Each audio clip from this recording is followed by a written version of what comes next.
here's what to do if your Chrysler Pacifica seems like it won't start. So there's one explanation here that's possible, we'll get to that, but often there's a very simple explanation for why it can't shift into park, or the car seems to be on but nothing's happening and it won't let you go. And typically the reason for that is that the startup procedure for the Chrysler Pacifica is weirdly complicated. So firstly, if I don't put my foot on the brake and I just press the start button here, it's going to go into this accessory mode, and the stuff on the dashboard is going to go, but I can't do anything. I can't put it into drive or anything like that. I can even press it again, and it's actually going to say run at that point, and everything's going to light up as if I can shift and go.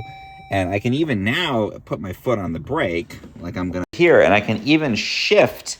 It appears to go into gear. You get the gear blinking on here.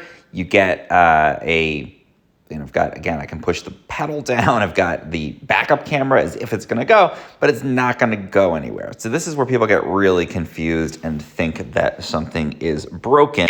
But often there's actually a simple way to do this. So press the button again here, and until I get out of the accessory mode, off of that run. Sometimes it takes multiple presses. Again, don't ask me why. It goes to off. Now we're okay. So now we're going to put our foot on the brake. Push that brake in. Now you press the start button. Goes over to run.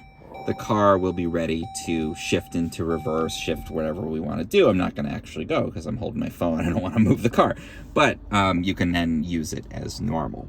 So that 99% of the time, if the car is just behaving weirdly, it didn't start right, and all you got to do is just basically, again, get back to let's off, put your foot on the brake first, press it in, and then we're going to be good to move ahead with that startup procedure, and you should be good. Now, if you still try to do all of that and it's not working, you're getting like clicking noises, the screen is kind of like a little strobe light, or the brake pedal still feels like there's no give to it at all when you press it, it's possible that you have a dead battery at that point.